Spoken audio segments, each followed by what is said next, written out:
Why would two people who built their lives in one town vanish overnight, leaving only a sealed letter behind? I still remember the chill that ran down my spine when I found it, tucked inside an old wooden jewelry box on Granddad's dusty bookshelf. My fingers trembled as I turned the envelope over. No stamp, no address, just our names scrawled in Grandmother's flowing handwriting. For Ellie and Jacob when the time is right. Felt like a puzzle piece dropped from the sky, demanding we solve a mystery they'd taken half of with them when they left. It all started last spring, the day they announced their departure at brunch. The sun was warm. On the patio, birds chattered in the hedges, and I remember Grandfather's hearty laugh as he reached for another scone. Then Grandmother's voice, light like silk, slicing through the ease. "We're moving, dears." Choked on my tea. Jacob nearly tipped his chair backward. What kind of move happens overnight? And why didn't they tell us? They didn't stay for questions. By sunset, the house was empty. No farewell hugs, no explanation beyond that cryptic letter left on the shelf. Their car was gone, suitcases vanished, and only the sealed envelope remained. I remember staring at it for hours, as if it would open itself to reveal some hidden truth. When night fell, I crept into their room, the one they'd insisted I keep pristine, and rifled through drawers for clues. Nothing but mothballs and stale clothes. Even their photo albums had disappeared. The next morning, Jacob and I met at the kitchen table. He frowned, cup of coffee untouched. "They're not here," he said. It seemed absurd to say out loud, but that was the cruel reality. We sat side by side, hearts pounding, across from a house half theirs and half empty. I finally lifted a letter. "Let's read it," I said. His breath hitched. Neither of us had the courage to slit the seal. But the mystery burned hotter than our fear. When I broke the wax, the smell of lavender drifted out. Grandmother's signature scent. Inside, her neat script filled the page. A confession, a warning, a promise. She spoke of family secrets, buried under generations of silence, of a heritage Jacob and I had never heard. She wrote that they had to leave to protect us, to carry out something they'd been planning for decades. The bottom, a simple instruction. The first step is in the attic. I didn't sleep that night. I crept up the narrow stairs, Jacob trailing behind like a shadow. The attic hatch groaned open, and dust motes danced in the shaft of light from my phone. Old trunks lined the walls, covered in faded quilt tops and moth-eaten coats. Granddad's tool chest stood at the far end, battered but familiar. I edged toward it, heart thudding. Then I saw it, a small key, taped underneath, and in my brother's handwriting. He must have left it during our childhood. "Scavenger hunts. Use me." My hands shook as I unlocked the chest. Inside lay a stack of leather-bound journals, each stamped with a family crest I'd never noticed before. A silver fox curled around a quill. I drew one out, its pages yellowed. The first entry was dated 1924 and written in a script too fine to be grandfather's. It was Grandmother's mother, a woman I had only heard whispered about, describing a pact made in desperation when war loomed on the horizon. I read about hidden heirlooms, coded letters passed through secret channels, and a promise that one day descendants would reunite the fragments of a legacy fractured by time and fear. My breath caught. Jacob illuminated the next book, where Grandfather wrote of his own childhood, of lessons in cryptography taught by his stern but loving father, lessons that now explained the strange ciphers scattered through those pages. I realized we were holding the keys to a family saga spanning a century, a story deliberately concealed until they believed we were ready to carry it forward. We spent dawn to dusk in that attic, piecing together the narrative. There was Marion, the aunt we'd never met, who had vanished under mysterious circumstances in 1942. Hidden safe behind the library panel, now emptied of its contents. Letters in code complaining of betrayal by someone close. And always the sense of watchful eyes, as if the walls remembered unspoken truth. When I finally looked up, Jacob's face was pale but alight with excitement. "We have to find that safe," he whispered. I nodded, adrenaline pulsing. On the floor beneath us lay a folded map of the house, margins annotated in grandmother's hand. "Panel here, floorboard loose. Be careful." We descended into the library, the real one with its musty scents of leather and parchment. Pressed on the panel indicated, and it swung inward, revealing a shadowed cavity. Heart in my throat, I slipped inside to find a small steel safe recessed into the brick. The combination was written on a scrap of paper pinned to the library's dusty corkboard. Another clue from Grandma's trail. Hand steady now, I dialed the numbers. The lock clicked. Inside was a bundle wrapped in silk, a faded wedding dress, a silver locket containing 2 half-moon charms, and a brass key engraved with the same silver fox crest. I unfolded a note. On top, in grandmother's handwriting, "This belonged to the mother I never knew. Give it to the one who bears her name. My name is Eleanor, after my grandmother's own mother, and the weight of inheritance settled on me like an heirloom." A storm rattled the windows. Outside, thunder rolled as if the universe acknowledged the gravity of our discovery. I opened the locket. Inside were 2 photographs. A young woman in a wartime uniform, smiling bravely, and beside her, a small child clutching a teddy bear. On the back, a date. 1945. Underneath, a single word, hope. With the locket in my hand and the dress folded carefully around my arm, I felt tears sting my not sorrow exactly, but the profound ache of connection to lives lived decades before. Lives that had been barred from ours until this moment. I remembered grandmother's final words in the sealed letter. "Only together can you finish what was begun." Jacob and I exchanged a look filled with wonder and resolve. We had unraveled the first layer of a mystery older than we'd ever imagined, but this was only the beginning. The storm broke. Outside, rain hammering the roof. Yet inside the library we were shielded by history's embrace. I pressed the brass key into my palm. "Next step?" asked my brother.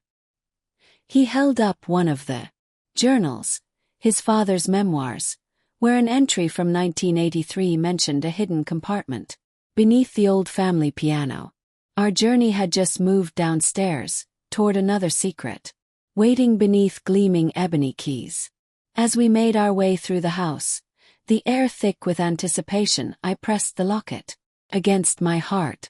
Grandmother had entrusted us with her story, her family's story, and I felt its pulse echoing in my veins.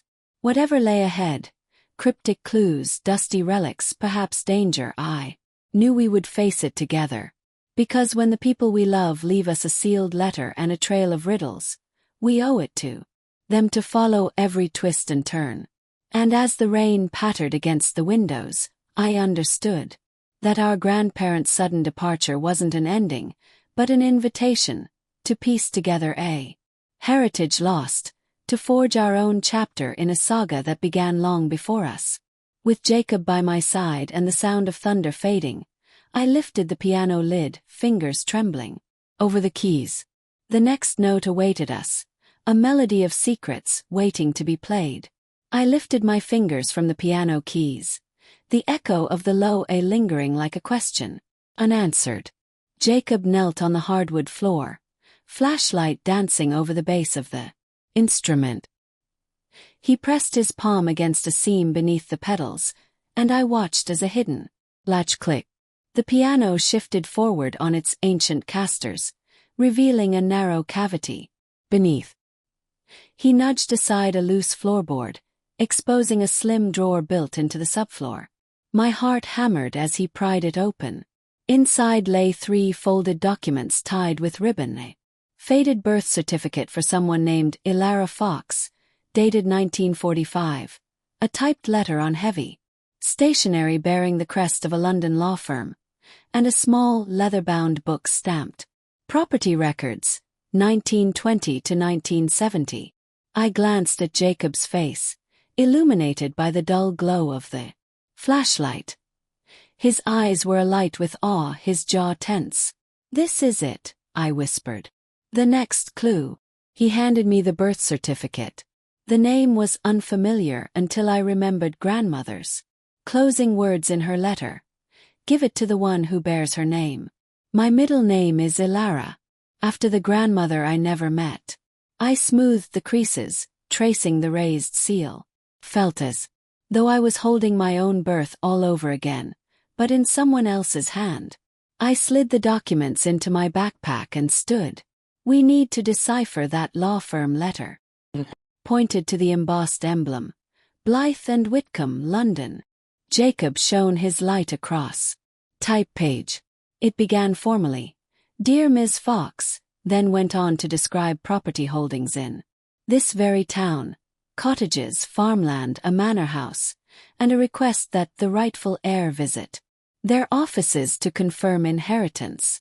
The letter warned of a legal clawback if no response was received within 6 months of issuance. March 1950. "So our ancestors owned all this land," I said, voice hushed. "Including this house, maybe." Swallowed, imagining the decades of untold prosperity and heartbreak buried beneath the soil. Jacob knelt beside the piano. "Look," he said. He'd found a small key taped to the back of the law firm's letter, identical to the brass one from the safe. Same crest. Pocketed it. "This opens something." We retraced our steps to the attic, the house creaking around us. The storm had passed, leaving the world washed clean, but the house smelled of damp and old secrets. At the trunk, where we'd found the journals, I tried the key on a padlock securing the lid. Turned smoothly. Within lay an ornate wooden box, carved with the silver fox and quill motif. Inside were 2 items: a set of old coins, British sovereigns dating from the 1930s, and a folded map, edges brittle. I carefully opened the map. It depicted our town as it had been in 1938, with properties labeled by owner. Fox Estate shaded in gold, spanning blocks including the schoolhouse, the church, and our own street. One parcel was marked with a star, Fox Manor. But on the ground today, no manor existed. I traced the star's location to where a modern apartment complex stood. My stomach twisted. "They built over it," I murmured. "Our family home widened into these new buildings." Pictured bulldozers tearing down old stone walls, mortgages signed, legacies forgotten. If we want to find the manor's remains, we have to get inside that complex. Jacob's lips twitched. "Visit time." He pulled out his phone. Grandmother's letter mentioned timing. "It's almost midnight." Again, my pulse surged. This felt like trespassing on sacred ground, but I knew our grandparents had sacrificed everything to protect these secrets. We owed them this. We approached the apartment block under darkness, our breaths visible in the crisp air. The lobby was deserted. Security cameras blinked red, but Jacob had the old electrician's pass from Granddad's tool chest, the one we'd laughed about as kids. He waved it like a master key and the turnstile clicked open. We rode the elevator in silence, riding back to the 14th floor, where the map showed the manor's main entrance had once been. We exited into a carpeted corridor lit by muted sconces, the hum of air conditioning filling our ears. At apartment 1423, we pressed our backs against the wall and listened. Inside, television droned. I turned the brass key in my pocket, feeling its weight. Jacob swiped a credit card shim he'd pulled from Granddad's toolbox.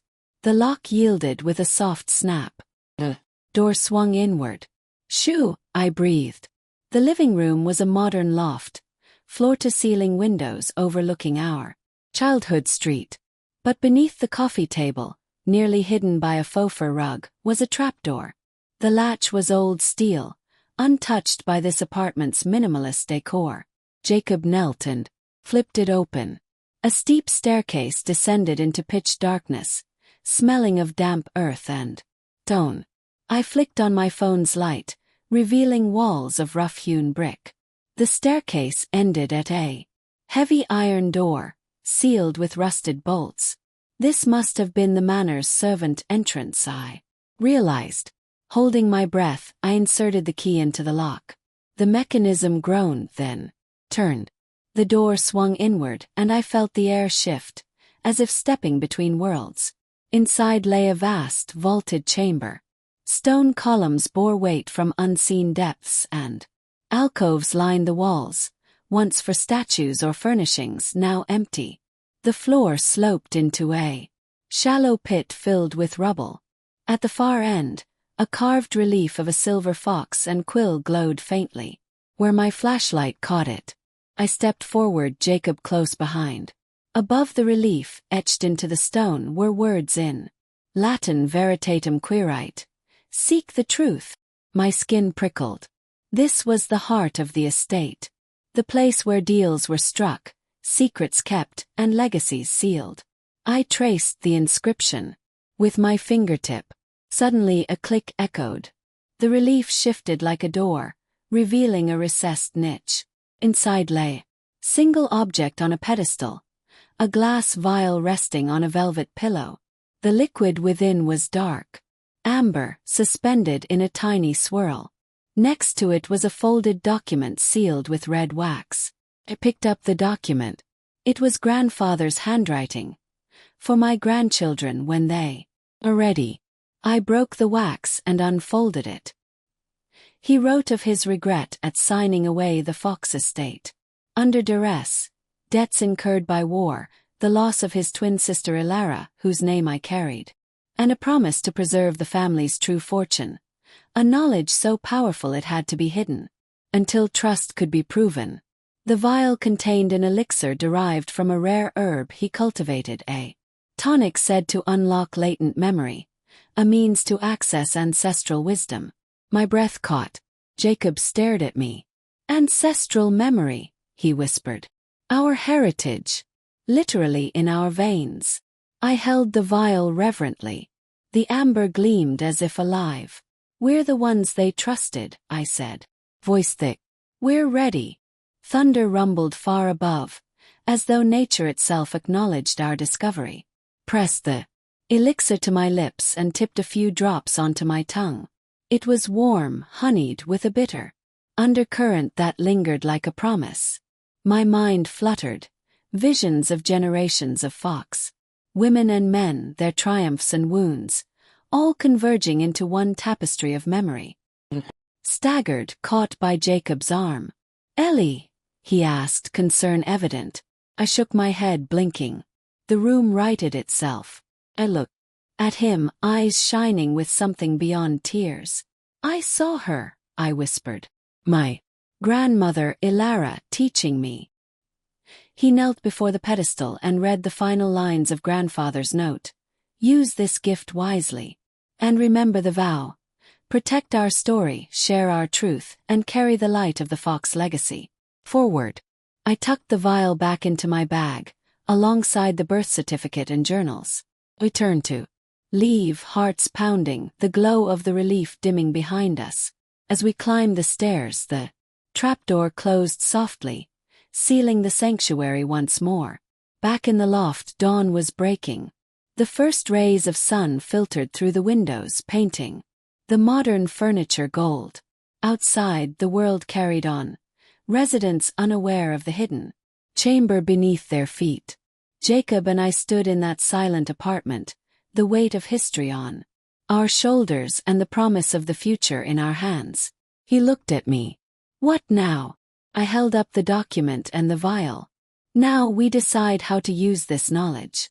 They left us everything, our name, our heritage, and the power to shape what comes next. Jacob smiled, a quiet, resolute curve. Together. I nodded, feeling the warmth of family cradle my heart. As we locked the apartment door behind I glanced at the skyline, at the place where our grandparents once walked, and realized that their sudden departure had been an invitation, a challenge to unearth truths, embrace legacy, and forge our own path. The sealed letter, the hidden rooms, the ancestral memory, they were not ends but beginnings. In the crisp morning air, I whispered to the wind, "Thank you," believing they would hear me. And with Jacob by my side, I stepped into the new day, carrying the Fox legacy forward, secrets unlocked, stories reclaimed, and a truth preserved for generations to come.